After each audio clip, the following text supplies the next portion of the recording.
감사하겠습니다. 네, 오늘 함께 살펴볼 하나님의 말씀은 마태복음 5장 4절 애통하는 자도 복을 받는 공동체라는 제목으로 말씀 전하도록 하겠습니다. 네, 휴가 가니까 이제 좀 저 없을 때 이런 공동체가 되면 좋겠다. 네, 네, 한번 같이 한번 읽어보도록 하겠습니다. 한 구절이니까 같이 한 목소리로 읽겠습니다. 시작. 애통하는 자는 복이 있나니 그들이 위로를 받을 것이며. 아멘. 우리 좌우에 계신 분들과 이렇게 인사하면 좋겠습니다. 애통해도 복을 받습니다.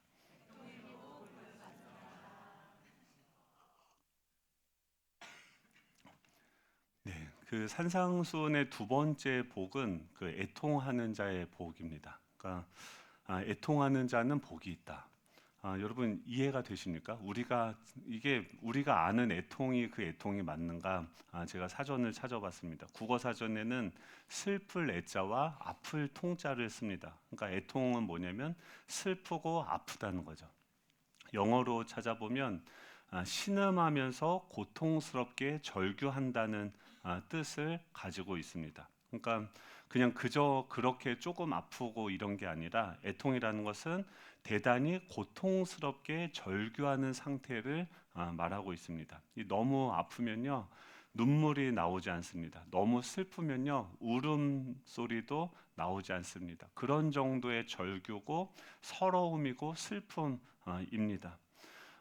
이 성경에서는 이 애통이라는 단어가 어떻게 쓰였나 살펴봤는데 구약에서 이 아내 사랑하는 그 아내 사라를 사별했을 때 그의 죽음을 슬퍼할 때 아브라함이 슬퍼했다, 애통했다 이 아발이라는 단어로 사용합니다. 정말 사랑하는 그 아내, 평생을 함께 해온 그 아내가 자신을 떠났을 때 이 애통했다라고 이야기합니다. 또 예언서에 이 단어가 등장을 하는데 포로기에 지금 우리나라가 지금 등 위협이 있고 곧 어떤 닥칠 위기 아니면은 이미 닥친 그런 불행이나 환란 때문에 나라를 잃는 그 슬픔은 엄청난 것이죠. 자신의 모든 보호할 수 있는 그런 또 발전할 수 있는 기반을 잃어버리게 되어지는데 그럴 때 슬퍼하며 우는 모습으로 쓰이게 됩니다. 또 신약에서는 이것이 약하다, 기운이 빠지다, 번민하다라고 하는 그런 의미로 이 애통이란 단어가 사용되었습니다. 즉, 이 애통하다라는 의미는 사랑하는 사람이 죽어서 슬픈 것, 또 이방 민족들이 쳐들어와서 자신의 사랑하는 남편과 아들이 전쟁으로 죽고 또 그로 닥칠 그 위협들을 상상하면서 슬퍼하고 있는 것들. 근데 그런 상황에서 나는 힘이 다 빠져서 무기력하고 어떻게 살아갈까 번민하고 있는 상태가 바로 애통하고 있는 그런 상태인 것입니다. 그런데 지금 예수님은요 그런 애통하고 있는 자를 복이 있다라고 말씀하는 것이죠. 이게 말이 됩니까? 그런 애통이 아프고 슬프고 무기력하고 너무나도 속이 상한데 어떻게 그게 복이 될 수 있는가? 세상적으로는 상상할 수도 없는 거죠. 행복의 근거로 만약에 이런 사람이 행복한 사람이다, 이런 사람이 복이 있는 사람이다라고 하는데 그것의 근거로 지금 무엇을 제시하냐면 애통을 제시하고 있는 거죠. 만약에 이제 내일 맨날 제가 이런 예를 들지 말라고 했는데 휴가를 가요. 그래서 이제 막 내일 아침에 좋아서 이런데 갑자기 심근경색이 와서 샤워하다 죽는 거죠.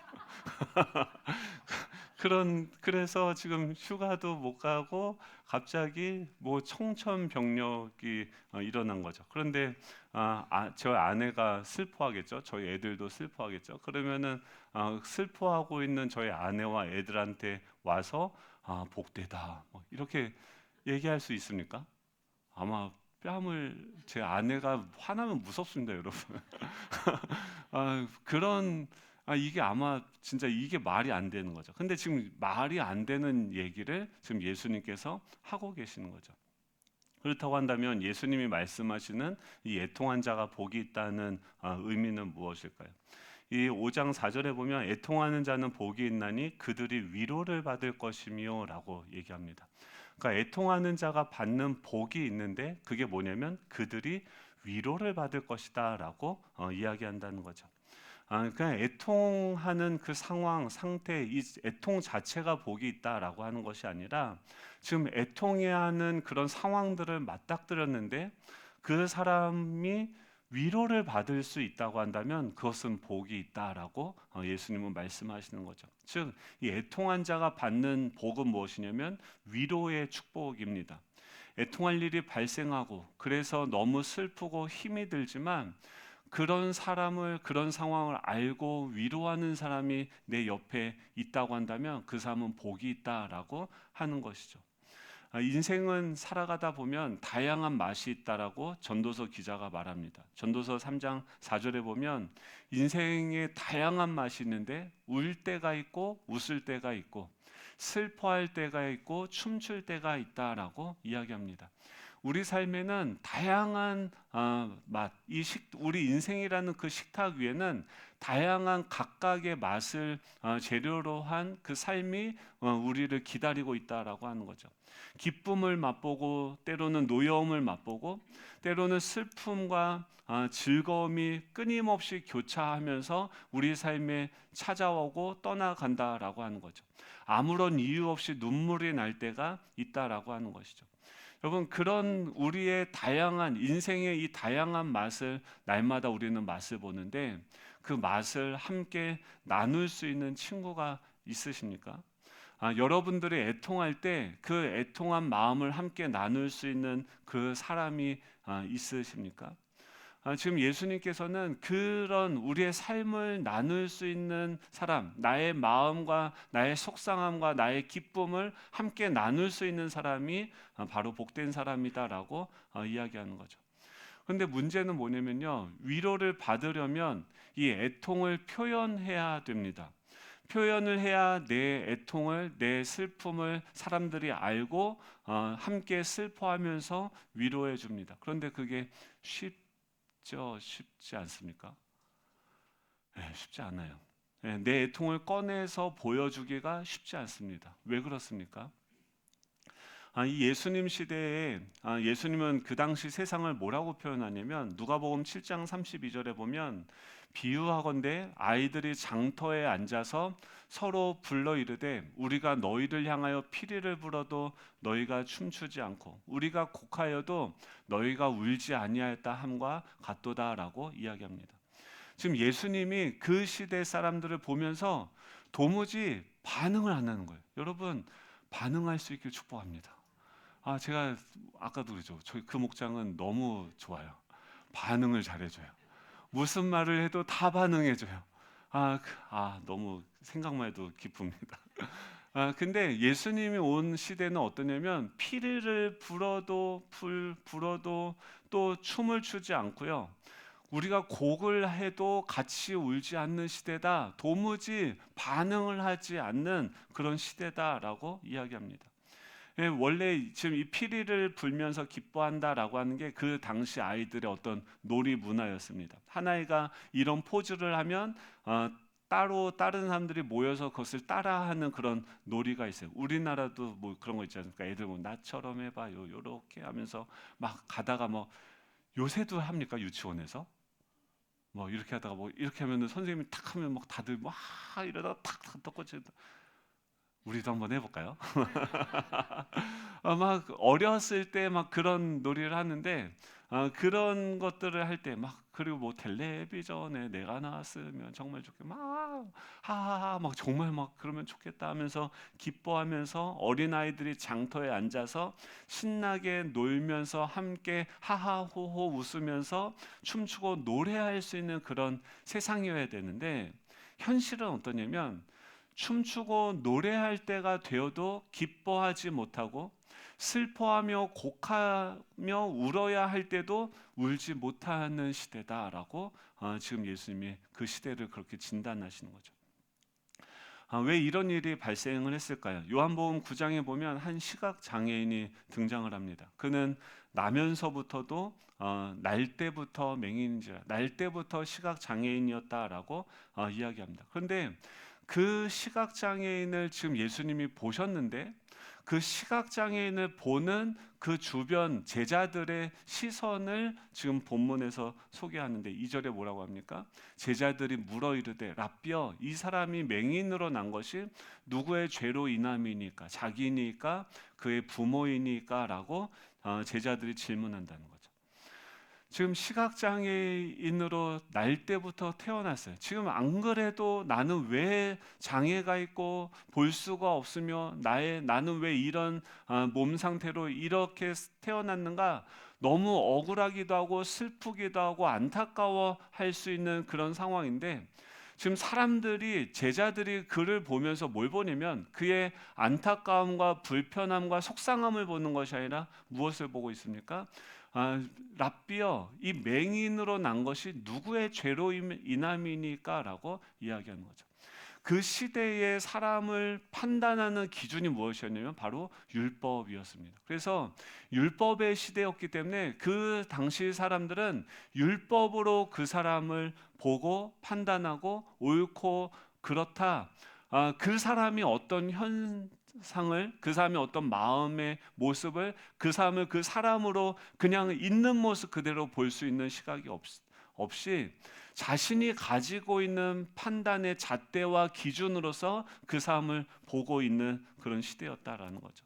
그런 사회였기 때문에 내가 아파도, 우리 집에 무슨 일이 생겨도 지금 그것을 아프면 아프다, 힘들면 힘들다 얘기하지 못하는 거죠. 왜 그렇습니까? 지금 당신이 내가 우리 집에 이런 문제가 생겼다라고 얘기하면 당신이 뭔지 모르지만 죄를 지어서 그래. 뭔지 모르지만 회개해야 돼. 정죄와 판단만이 돌아오는 그런 사회가 바로 예수님이 오셨던 사회였던 것이죠. 여러분, 2000년이 지난 지금 우리 사회는 어떤 사회일까요? 여러분들은 사람을 보면서 어떤 모습을 보십니까? 제가 가끔 이제 애들을 라이드하면서 학교에서 끝나고 집에 데리고 오면서 태워옵니다. 그러면 막 친구랑 오늘은 아빠 좀 놀다가 갈게요. 뭐 그래요. 그래서 그럼 놀다가 그 시간에 이제 가서 데리고 오죠. 그러면서 이제 물어봅니다. 농담으로 제가 맨날 그래요. 너도 같이 노는 친구가 있구나. 뭐 이렇게 농담을 던지는데, 그러면서 제가 삼키는 질문들이 있어요. 그게 뭐냐면 내 아들이 어떤 친구와 같이 노는지 궁금한 거야. 그래서 근데 뭘 물어보고 싶으면 뭐가 궁금하냐면 그 친구는 공부를 잘해? 그 친구는 어디에 살아? 부모님은 뭘 하셔? 라는 질문을 했을까요? 안 했을까요? 네, 그걸 억지로 삼킵니다. 궁금한데 제가 관심 있는 건 그거예요. 그러니까 그 친구의 성적, 그 친구의 외모, 그 친구의 재산이 궁금한 거죠. 근데 그걸 억지로 삼키고 뭘 하고 놀았어? 요즘 너네들은 어떤 놀이를 해? 그리고 그 친구는 뭘 좋아해? 어떤 친구야? 이런 것들을 억지로, 사실 그건 별로 관심이 없어요. 근데 억지로 꺼내서 물어봅니다. 그리고 뭐 얘기하는 거 뭐 그냥 나는 그런가 하면서 자기감에 집으로 운전하면서 오길 하는데요. 이 아이들을 볼 때도 우리는 뭘 봅니까? 아이들을 보는 게 아니라 성적을 보죠. 성적이 올라가면 칭찬하고 성적이 떨어지면 마치 인생의 낙오자가 된 것처럼 성적만, 그 사람이 보이는 게 아니라 그 사람의 성적만 보이니까 그 아이는 얼마나 그 성적으로 인하여서 고민하고 힘들어하고 있겠습니까? 근데 그 고민하고 힘들어하고 있는 그 마음은 읽을 수가 없는 것이죠. 지금 한국 청소년들의 사망 원인 1위가 뭔지 아십니까? 자살이에요. 왜 유독 요즘 자살이 많을까요? 예전에 여러분들이 살던 시대랑 지금 시대랑 언제가 더 힘들었을까요? 그때가 더 힘들었을까요? 지금 더 힘들까요? 네, 지금이 더 힘들어요. 그때는 먹을 게 없었고, 또 뭐 학교에서 그때 학교 폭력이 있었어요, 없었어요? 있었습니다. 저는 산에 가서 묻혀서 맞았습니다. 근데 그때는 뭐가 있었냐면 학교에서 맞고 오면 그것을 함께 슬퍼해주는 친구가 있었고요. 안 되면 어떻게 합니까? 동네 형한테 이르면 돼요. 아니면 집에 가서 엄마한테 얘기하면 돼요. 그래서 막 같이 싸워주고 슬퍼해주고 뭐 이렇게 할 수 있는 사람들이 있었는데 지금은 어떻습니까? 부모님들이 다 아이들 성적 올리느라고 과외비 벌려고 다들 돈 벌러 나가서 집에 와도 아무도 없습니다.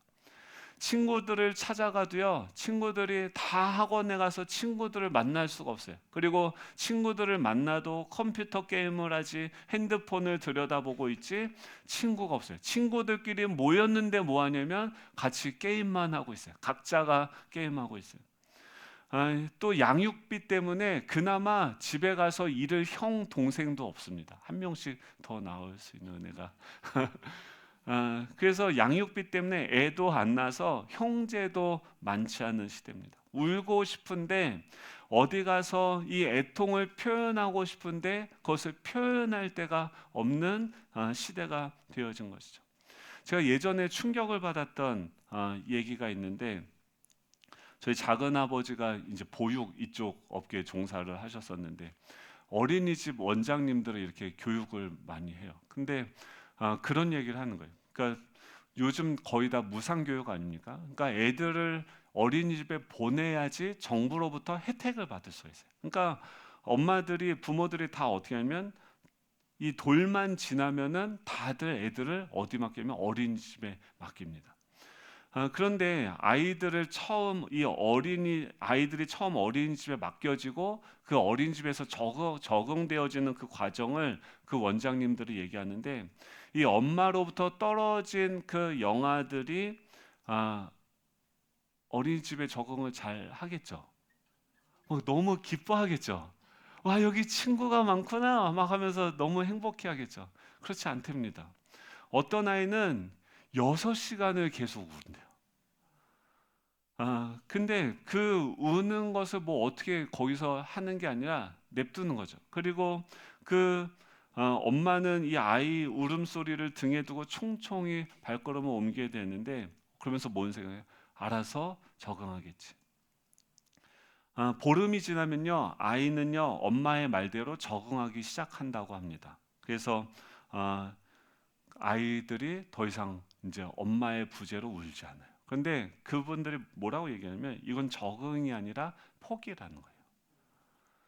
아, 이제 자기가 울어도 그것에 반응해 주는 사람이 내 주변에 없다는 것을 알고 울어도 소용이 없구나라고 생각하면서 더 이상 울기를 포기한다라고 하는 것이죠. 이거는요, 그래서 우리 아이들 때부터 무의식 가운데 무엇을 배우냐면 무감각, 무감정을 갖고 살아가는 법을 우리 지금 이 90년대, 2000년대 이후에 태어난 소위 말하는 MZ 세대 아이들은 그런 시기들을 거치면서 살아왔다라고 하는 것이죠. 그래서 우리 사는 이 시대는 어떻습니까? 이 아이들 MZ 세대의 특징이 뭐라고 합니까? 다른 사람의 아픔을 공감하는 능력이 현저하게 떨어진다고요. 이게 왜 그럴까요? 아이들이 어렸을 때부터 자신의 감정을 같이 표현하고 그것을 받아주는 것들을 경험하지 못하고 그런 것들을 경험하는 것을 포기하며 살아왔기 때문인 것입니다.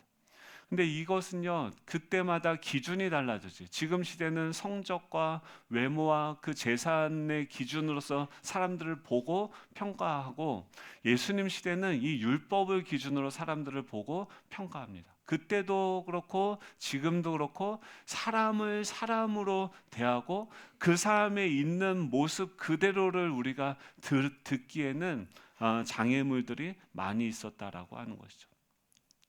그래서 예수님께서 복이 있는 사람 뭐냐면 애통해 할 수 있는 사람이 복이 있다는 거예요. 그리고 더 큰 복은 뭐냐면 그 애통을 할 수 있는데 그 옆에 누구까지 있어요?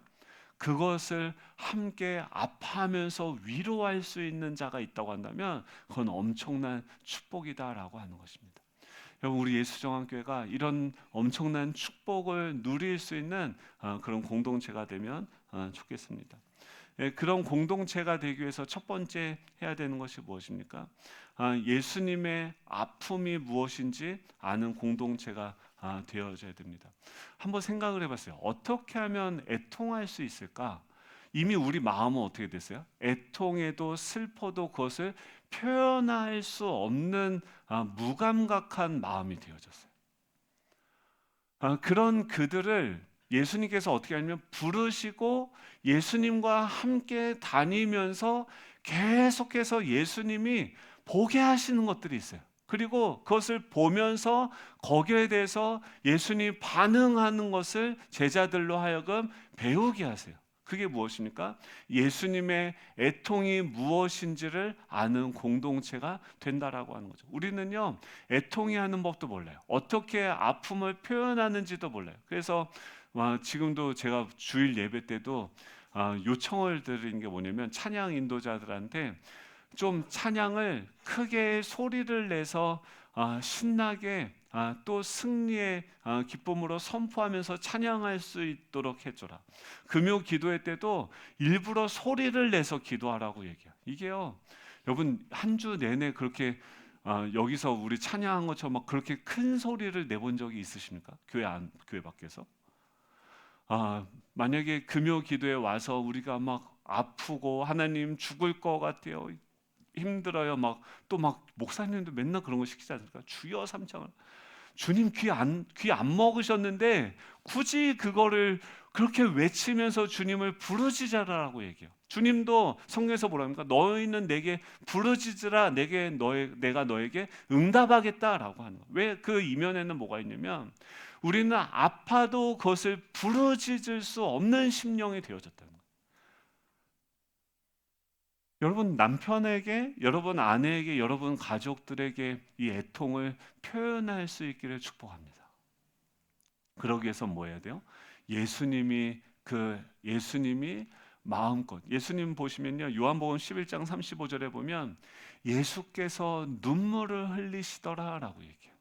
이게 언제냐면요, 나사로, 그 친구와 같은 그 나사로가 죽었을 때 예수님은 어떻게 했냐면, 여러분 예수님이요, 근데 그 예수님이 가서 점잖게 뭔가 이렇게 울음을 그냥 참고 이런 것이 아니라 그 사람들이 다 있는 데서 지금 자신의 그 친구와 같은 나사로가 죽은 것을 보시면서 그 예수님이 슬퍼하면서 또 비통해 하면서 눈물을 흘리셨다라고 얘기해요.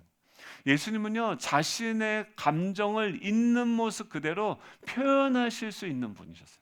내가 숨기고 감추고 내가 체면이 있지, 내가 저 사람들이 나를 어떻게 생각할까, 그런 것들을 눈치 보면서 자신의 감정을 감추시는 분이 아니었습니다.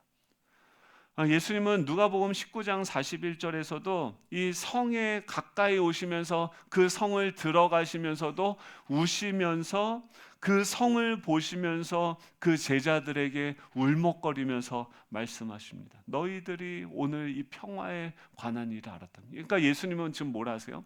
자신이 그 예루살렘 성에 들어갔을 때 지금 그 사람들이 자기를, 지금은 이렇게 환호성을 하지만 조금 지나면 그 사람들이 자기를 배신하고 그 십자가에 내어주며 자신을 죽일 것을 예수님은 아셨어요.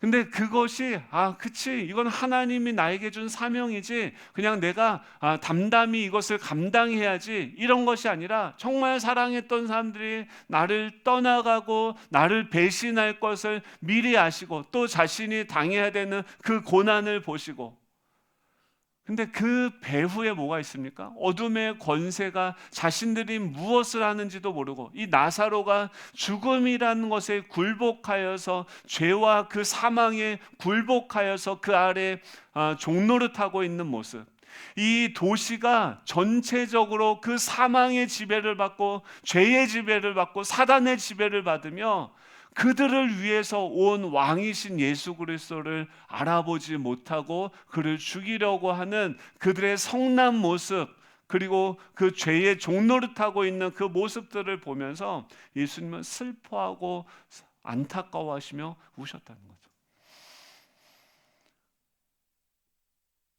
이게요, 우리가 애통하는 거랑 예수님이 언제 애통하시고 사마리아 여인을 보시며 또 그곳에 있는 사람들 찾아오시면서 주님이 애통하는 것을 보면서 우리는 뭐가 살아납니까? 그분 우리 안에 계신 예수 그리스도의 감정이 살아나기 시작해요. 그래서 뭐가 일어나냐면요, 우리의 감정도 살아납니다. 저도 예수님 믿기 전에 제가 추구했던 방향은 뭐였냐면, 절대 감정을 드러내지 않고 강한 척하고 괜찮은 척하는 거였어요. 그래서 이렇게 살다 보니까 술자리 가고 사람들 만나고 같이 놀아도요, 저 감정을 절대 드러내지 않습니다. 그냥 시시껄렁한 농담이나 하고 어떤 스포츠 이야기, 연예인 얘기 뭐 이런 얘기만 하지, 내 안에 있는 깊은 슬픔과 아픔을 공유하지는 않았습니다. 근데 그런 시간들이 오래 되어지다 보니까 제 마음이 화석과 같이 돼서, 저희 친할머니가 돌아가셨는데 제가 그 소식을 마루에서, 그날도 마루에서 왜 잤는지 비밀입니다. 아무튼 깨어나 보니까 마루에서 자고 있더라고요. 근데 집안이 난리가 났어요. 그러니까 갑자기 중국에 있는데 부모님 한국에서 전화가 오고, 아버지 어머니가 그 소식을 듣고서 빨리 이제 비행기표를 예매하고 뭐 이런 과정, 이제 이 문제를 해결하기 위해서 뭐 이런저런 과정을 하는데, 저는 이제 그 소식을 들었어요. 듣고서 그 마루 소파에 누워 있는데, 우리 집안에서 제가 장손이거든요. 저희 할머니가 가장 아끼고 사랑했던 사람이 누군지 아십니까? 저였어요. 제가 사랑을 제일 많이 받았어요. 근데 그 할머니가 돌아가셨는데 제가 어떤 반응을 보였을까요? 눈을 못 떴어요. 자는 척하면서 눈을 못 뜨겠는 거예요. 왜냐면 울 자신이 없었어요. 눈물을 흘릴 자신이 없었어요. 그러면서 제가 그 소식을 듣고 이렇게 모르는 척하면서 화장실 들어가서 문을 잠그고 한참 동안 제 자신에 대해서 충격을 받고 했던 기억이 잊혀지지가 않습니다. 제가 그때 생각한 게 뭐냐면, 내가 왜 이러지? 왜 할머니가 돌아가셨는데도 슬프다는 감정과 또 눈물이라는 것이 내 안에는 없는가? 내가 이럴 때 어떻게, 지금 생각해보면 사이코패스가 아닌가? 소시오패스 이런 것과 같은 제 자신이 보여져서 깜짝 놀랐던 경험이 있습니다. 여러분, 여러분들은 어떠세요? 여러분들은 기회 올 때 생얼로 오십니까? 몇 겹의 그 포장을 하고 오십니까? 웃으면서 괜찮은 척, 좋은 척, 우리 집은 천국과 같은 척하고 오지 않으십니까? 여러분, 솔직하게 예수님을 따라가면서 예수님의 슬픔을 따라서 슬퍼하고, 또 예수님의 기쁨을 따라서 함께 기뻐하고, 여기서 찬양할 때도 하하하하 웃기도 하고, 사람들 막 찬양하면서 뛰면 뛰기도 하고, 또 슬프면 울기도 하고, 하나님께 부르실 때는 부르짖기도 하고, 그런 게 창피한 게 아니라 내 감정을 마음껏 표현할 수 있는, 그 주님을 따라서 같이 울 수도 있는 우리가 될 수 있기를 축복합니다. 예수님을 예수님의 애통이 무엇인지 배울 때 우리 감정은 되살아납니다. 두 번째는 무엇이냐면, 두 번째로 복이 있는 사람들은 그 예수님의 아픔, 그 애통으로 함께 애통할 수 있는 사람들, 지체가 있는 공동체가 돼야 된다는 거죠. 지금 이 마가복음 16장 10절에 보면 마리아가 가서 예수와 함께 사람들이 슬퍼하고 울고 있는 중에 이 일을 알리매라고 이야기합니다. 지금 마리아가 어디로 가냐면, 예수와 함께 하던 사람들이 뭐 하고 있어요? 슬퍼하고 있어요. 여러분, 지금 이 시대가 언제예요? 울어도 피를 불어도 춤추지 못하고 슬퍼도 울지 못하는 시대인데, 예수님을 따르는 자들은 이제 그 감정이 다 회복되고 살아나기 시작했어요. 그래서 예수님을 비록 못 받고 용기가 없어서 그분을 마음껏 지키고 보호하지는 못했지만, 그 예수님이 십자가에 돌아가셨을 때 그들은 어떻게 합니까? 그 집에 모여서 함께 슬퍼하고 있었다라고 하는 것이죠. 예수님이 요한복음 16장 20절에 뭐라고 하면, 내가 진실로 진실로 너에게 이르노니 너희는 곡하고 애통하겠으나 세상은 기뻐하리라. 지금 예수님이 돌아가셨을 때 우리는 곡하고 애통하였지만 세상은 기뻐할 것이다. 너희는 근심하겠으나 너희 근심이 도리어 기쁨이 되리라 라고 이야기합니다. 여러분, 교회 와서 제가 깜짝 놀란 게 뭐냐면 사람들이 너무 자기 얘기를 쉽게 잘한다는 거였어요. 그래서 저런 얘기를 왜 하지? 근데 그거를 옆에 있는 사람들도 뭐라고 하면 반응하는 거예요. 진짜 속상했겠다. 진짜 막. 그래서 제가 어떻게 착각했냐면 목장 모임만 가면 기분이 나쁜 거예요. 왜냐면 다 힘든 얘기만 해. 그러고 나서 막 그걸 가지고 또 다 같이 힘들어하니까 예전에 놀던 분위기는 그런 게 아니었거든요. 술집 가보십시오. 얼마나 행복하고 기쁘고 감사한지 모릅니다. 이 팝콘 하나 서비스로 주는데 사장님 감사합니다. 복 받으실 거예요. 사장님 나이스 막 이랬거든요. 근데 목장 오면 어떻게 합니까? 목장 오면 저 상처받았어요. 너무 이번 주에 너무 힘들었어요. 우리 집이 막 이런데 제가 그때 좋아하는 여자애가 있어서 그 목장을 계속 갔지. 그 여인이 없었다고 한다면 절대 그 목장을 계속 가지 않았을 거예요. 그 여인이 제 아내, 오실 아내 아무튼 그랬어요. 근데 주여 이거 장모님도 듣고 계시네. 아무튼 그렇죠. 그래서 막 그랬는데 지나오면서 뭘 알게 되냐면 그 아프다는 거를 같이 나눌 수 있는 사람들이 있는 게 너무 좋은 거구나. 거기서 나 이렇게 힘들었어요 라고 얘기하는데 지나와 보니까 그거를 같이 얘기할 수 있는 사람들이 있다는 게 너무 엄청난 축복이구나. 근데 여러분 기뻐하십시오. 지금은 우리가 아파하고 힘들고 근심이 있다라고 기도 제목들을 내놓지만 하나님께서 어떻게 합니까? 너희는 근심하겠으나 너희 근심이 도리어 기쁨이 되리라 라고 말씀하세요. 여러분, 이 공동체는 어떤 공동체입니까? 예수님이 예수님의 죽으심을 통해서 제자들이 슬퍼했던 것을 예수님의 부활을 통해서 기쁨으로 바꾸셨던 것처럼 이제는 부활하신 주님이 우리의 슬픔을 기쁨으로 변화시키시는 줄로 믿습니다. 지금은 근심하겠지만 도리어 기쁨이 되리라 라고 하는 그런 은혜를 경험하는 그런 공동체가 될 수 있을 줄로 믿습니다. 마지막으로 세 번째 축복은 무엇이냐면 그것을 쫓아가다 보면 어떻게 합니까? 그래서 내 안에 있는 죄가 보여서 애통하는 공동체가 되는 거예요. 이렇게 목장 사람들 모여서 이렇게 나누는데 저 사람은 이 사람의 아픔에 대해서 막 슬퍼하는 거예요. 와, 속상하다. 그걸 와서 막 기도해요. 그게 정상이죠? 우리 다 그렇잖아요. 그렇죠? 막 지금도 기도 제목 올라오고 금요기도회 때도 내 기도하러 왔는데 막 맨날 무슨 향로, 금향로 뭐 그런 거 기도해야 한다고 해서 맨날 막 저 사람들만 기도만 하고 가면은 집에 갈 때 어떻습니까? 마음이 벅차오르고 막 감사하고 막 은혜가 충만하지 않습니까? 그렇지 않죠. 그러면서 왜 그럴까? 여전히 뭐가 있어요? 나 중심적인 것들이 내 안에 가득 차 있는 거죠. 내 안에 계신 예수님으로 충만해진다고 한다면 내 아픔, 내 기도 제목, 내 문제보다도 지금 뭐가 충만할까요?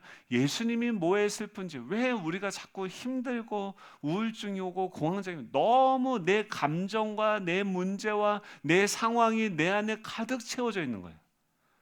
근데 이걸 보면서 이게 맞지 않구나. 그러면서 그 안에 뭐가 점점 바뀌게 되어집니까? 시편 38편 18절에 보면 내 죄악을 아뢰고 내 죄를 슬퍼해야 한다. 이게 내 안에 죄가 있구나. 내가 사랑해야 되는데 사랑하지 못했던 것들 보여. 내 아내를 사랑해야 되는데 내 자녀들을 위해서 시간을 더 쓰고 더 사랑해야 되는데 그렇게 하지 못했던 게 죄였구나가 보여요. 얼마나 대단합니까? 얼마나 철이 든 겁니까? 여러분, 그런 죄가 보여질 수 있는 그런 그 죄로 인한 애통이 우리 가운데 있기를 축복합니다. 내가 사랑해야 되는 그 사람을 사랑하지 못했던 것, 내 옆에 있는 강도 만난 자가 그 슬픔을 삼키고 있는데 그 마음을 무관심했던 것을 인식하는 그 애통이 우리 가운데 살아나기 시작합니다. 우리가 슬퍼해야 되는 애통이 무엇입니까? 죄악이 무엇입니까? 사랑하지 못했던 것에 대한 애통이고, 나의 이웃의 아픔에 함께하지 못했던 것에 대한 애통이고, 이 고통당하는 사람을 보고 무관심했던 것이 우리의 애통인 것이죠. 예수님이 십자가에 달려 돌아가셨는데 그것이 예전에는 어떻게 해요? 그걸 봐도 아무런 느낌이 없어요. 근데 지금 이 죄에 대한 애통이 살아나면요, 십자가를 보면서 십자가에 달려 죽으신 예수 그리스도의 그 애통이, 아픔이 이제 내 아픔이 되어지고, 그것이 예수님이 그래서 십자가에 달려 죽으셨구나, 그게 사랑이구나, 그게 십자가의 사랑이구나, 하나님이 나를 사랑하시는구나. 나의 죄로 인한 그 애통이 무엇으로 바뀝니까? 하나님의 그 사랑으로 인한 그 기쁨으로 바뀌는 줄로 믿습니다.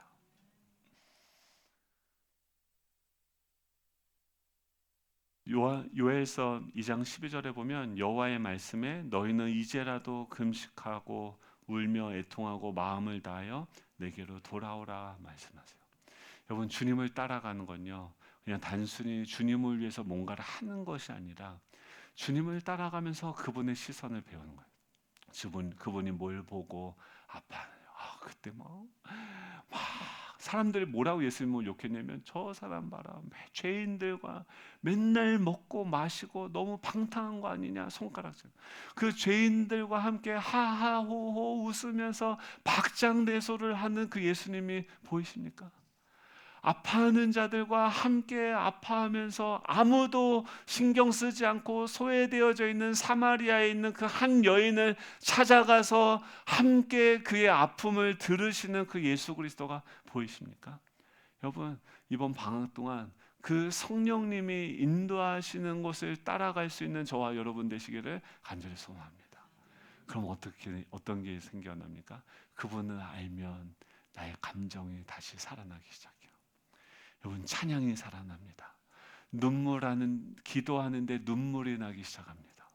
여러분, 내 자신의 문제가 산만한 게 보이는 것이 아니라 지금 그 산보다 크신 주님이 바라보고 있는 그 세상의 아픔을 보면서 울 수 있게 되어지는, 기도할 수 있게 되어지는 저와 여러분 되시기를 간절히 소망합니다.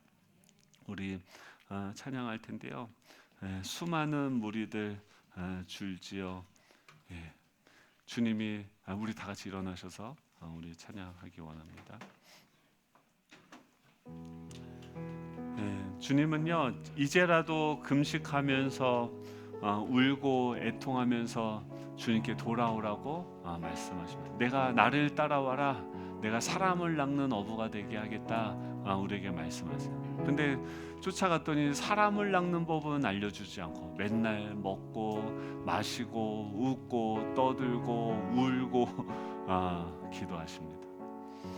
여러분, 이번 방학 동안 이게 우리가 목장으로 안 모인다고 해서 이게 끝난 게 아니라 우리 안에 계신 성령님은 여전히 살아계시고 그 주님의 시선을 쫓아가는 법들을 우리 배울 수 있기 원합니다. 하나님, 우리 마음이 살아나게 하여 주시고 주님의 그 애통이 우리의 애통이 되어지며 그것을 위해서 기도할 때 정말 그 애통을, 근심을 기쁨으로 변화시키는 그 하나님의 기쁨이 충만한 우리 교회 되게 하여 주시옵소서. 우리 그 마음으로 우리 찬양하고 기도하도록 하겠습니다. 찬양합니다.